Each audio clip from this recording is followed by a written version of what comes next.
n'a jamais existé. Non, en fait, voici sa question. On peut lui donner le micro, il va repréciser, sinon c'est clair. Non, ça va, c'est noté. Oui. Alors, monsieur, vous demandez si l'association existait depuis, c'est la première fois que vous le voyez. Nous sommes des habitués de la maison de la presse. À Koléa, nous avons tenu des points de presse. Donc, certainement, l'actualité depuis, vous ne la suivez pas, sinon on intervient. Deuxièmement, nous ne sommes pas du tout des visages, pas des visages nouveaux à la presse, parce que autant vous ne reconnaîtrez pas certains, autant nous sommes des avocats qui défendons, qui plaidons pour ces personnes qui sont en détention suite aux différentes manifestations que vous connaissez. Et tous les jours, nous dénonçons là où nous pouvons dénoncer la violation des droits de l'homme. Je veux rappeler que le métier d'avocat, la profession d'avocat par principe, c'est le métier c'est nous qui assurons la santé de l'état de droit.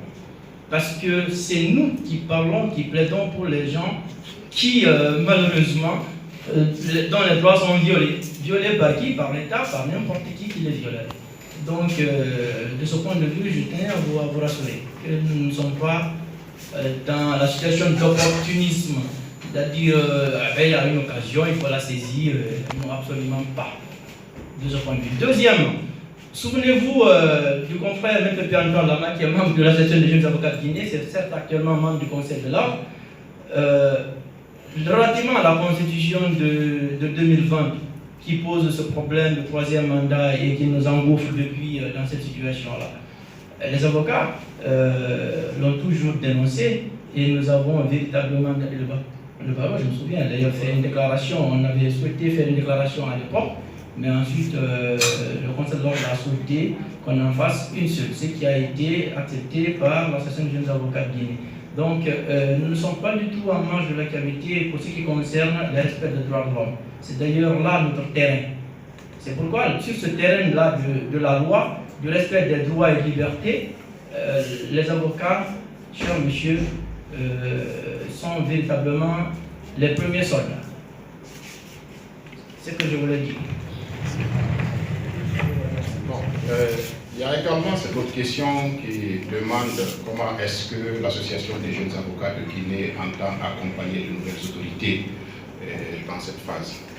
Je vais commencer par rappeler le fait qu'il est de l'intérêt de tous les Guinéens, toutes tendances confondues, que cette transition-là réussisse. Et de ce fait, j'estime que chacun de nous, en ce qui le concerne, peut être amené à faire quelque chose. C'est pourquoi dans la déclaration, nous disons que nous sommes certes disposés à les accompagner, mais dans ce qui fait notre domaine de compétence.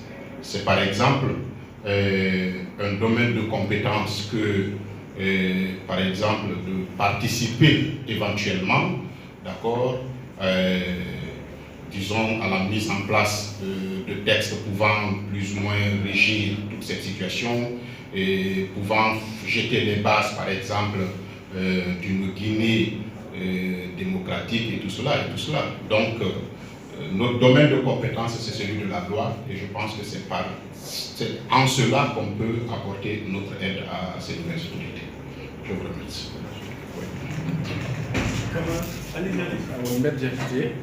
Pour compléter les propos du président, effectivement, accompagner effectivement l'équipe en place, quelque chose que chaque Guinéen devait effectivement répondre.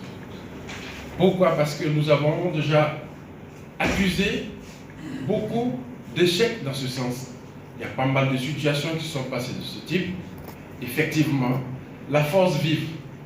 Les enfants du pays ne se sont jamais levés pour accompagner l'équipe en place. Très certainement, avec le développement de mes confrères qui viennent d'être exposés, nos positionnements, effectivement, comme l'a dit le président, c'est surtout dans ce cadre-là. C'est-à-dire accompagner cette équipe qui en a nécessairement besoin.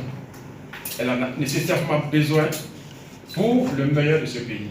Donc, dès lors qu'un membre ou un citoyen est capable d'apporter le moindre ou la moindre chose qu'elle peut apporter, nous pensons que c'est la meilleure solution. Et c'est la façon pour chaque Guinéen de contribuer au développement de ce pays.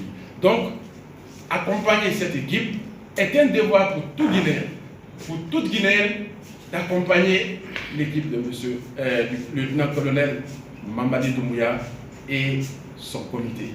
Donc, en le faisant, nous contribuerons de notre façon au développement de ce pays, à garantir les droits inaliénables à la personne.